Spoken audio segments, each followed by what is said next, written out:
Like, it doesn't Right. sound like a grand piano. No, but with these $2,000 microphones, it could. Right. Yeah, yeah. Are you, I mean, it is definitely a good thing to do. Are you making videos for guitars now to sell them? I'm gonna say something that's gonna be controversial, and I'm pretty sure people are gonna go back at me, but I have, in all my years, I have never sold a guitar when the buyer has requested for a sound clip or a video. Okay. Never, not once. Why do you think that is? Um, I actually don't think that it's predominantly the buyer's fault, right? It's mostly on me, and that is Mhm. because number one, I don't have the right equipment anymore to record it to the correct potential.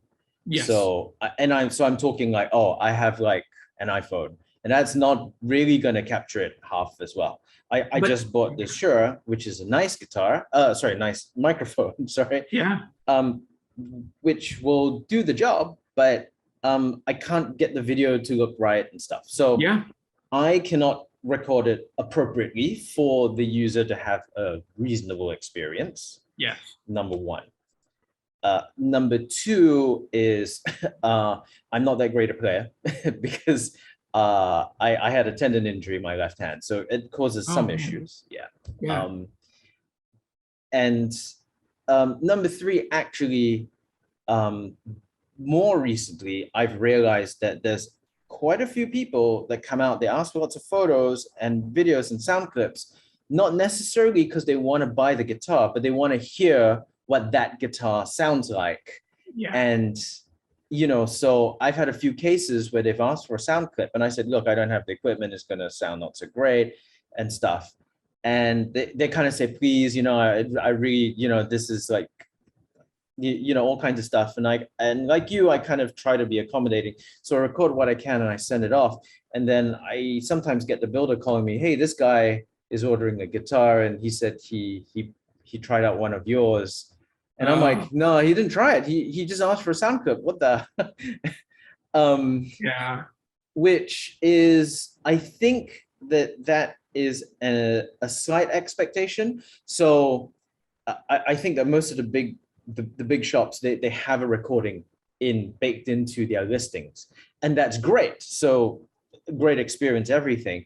But I think the time that it takes and Oh the yeah. effort that it takes for some like folks like us to actually produce it to Yeah. adequate or an appropriate level is a fairly large opportunity cost. Like I could be making another video with you, for Oh example, yeah. instead of Well, and doing a that's video yeah. for that. And that's how it transitioned for me, where all of a sudden I was like, well, I make these videos, and if I'm taking that 8 hours plus 4 hours plus, if I'm taking all of that time, I Mhm. might as well make a video that is going to be more helpful than just how does this one guitar sound. Yeah. Instead, I'll pick the theme of, are 60s mahogany guitars as boxy as people say they are, or like Right. I'll pull a bigger question around it. Because Yeah. then the other thing that kills me, oh my gosh, this is like, if I respond to another email about this, where people say, thanks for making that video. If you could, next time, don't put so much compression on the microphone. And what I'm realizing is, like, no matter what I do, I can make broadcast quality, incredible audio and video. And then I send it out through YouTube that squashes it down. Yes. And then somebody listens to it on their freaking phone. Uh-huh. And then they say, that guitar sounds pretty tinny. And then I ask them, well, how'd you watch it? They're like, oh, I watched it on my iPad. Yeah. Yeah. It's the reception of the data as well, right? It's the reception of the information. So Yeah. if you can't receive it in the same way that it was, that it was intended, then in some ways something's lost. I mean, definitely something's lost. And that's where I think the thing that can overcome that is to build a relationship, to be trustworthy, and to be an advocate for great guitars getting in the hands of great players, or even normal players. Yeah, and absolutely. So that's where I work really hard to be trustworthy and honest and to accurately represent guitars as well as I can, because the technology will fail, but I hope that the relationship can be formed. Yeah, absolutely. I totally agree with you. In fact, somebody did say, listen, man, if you really are going to get into recording and video, why don't you just do a YouTube thing? Because then it stays on forever. And it's not, you're not just producing this content for this one particular person, but it'll help you offset, you know, the resources that you've used to produce that content. So yeah, I totally get where you're coming from. Yeah, and that's what, like, I think you and I are like, we were on the same track, and I think you went one way and I went, and we're parallel, we're close. Yeah. But for me, like, when someone says, what do you sell? I say I sell a course and I sell online content. And I also sell guitars, but I don't, like, if someone asks me now, like, are you a guitar seller? I'm like, well, that's one of the things I do. Yeah, but it's also like, I'm tired of guitar retail. Like, I worked in a shop for 8 years and, you know, I'm over sitting around a shop listening to people fumble through Led Zeppelin tunes. Can't do it anymore. No stairway, no stairway. Yeah. Mine was Over the Hills and Far Away. Was the one I always hear, like, oh, please. So I guess, you know, we're coming towards the end. Maybe I can just ask, you know, what's next for you? What's coming up? Yeah, so today was a really fun day. I officially started a partnership. So I'm going to be working with Gallagher Guitars out of Murfreesboro, Tennessee. And so when I say working with them, like, I'm helping them with social media and marketing and making some videos and talking about their guitar brands.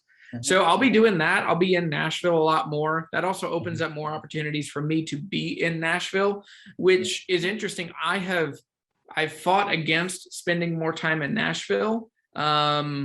Because I'm a masochist and I like things being harder. No, I have a pretty central conviction that I'm a very normal guitar player, and I want to be able to represent like normal people and normal guitars. And so that's why, like, I mean, I get pushback for being too boutique oriented. And I understand that, like, very few people are ever going to spend more than $2,500 on a guitar. Many people aren't going to spend more than $1,000 on a guitar. Yeah, absolutely. But yeah, so the future for me is a couple months ago, I launched a guitar course. And so over the next couple of years, I hope to really continue to grow that course, to put out more courses, to do more. I want to do more stuff on how to buy guitars. I don't know. As I went through that course, I just found a million little things I wish that I had an hour or two to talk about. Right. So building that community, going through the courses. I want to start doing live events as the US is opening up more and more for me to go to guitar shops. I'm going to do some events and go to NAMM and go to live shows and yeah, just travel and get out there and help people find cool guitars. And I'm also going to start doing some challenge videos with other YouTubers. So there's some exciting stuff happening. Yeah, because I don't know of anyone that's quite doing what I'm doing. Like, I'm not a lesson channel. I'm not a look at me musician channel. I'm somewhere in a gray area. But yeah, building community, getting around and meeting people, and finding really cool guitars. Awesome. Well, that sounds super fun. And on that note, wishing you all the best, and we should definitely catch up sometime soon. This was so fun. Thanks for this. Let's do it again. Awesome. Thanks so much, Jeremy. Take care.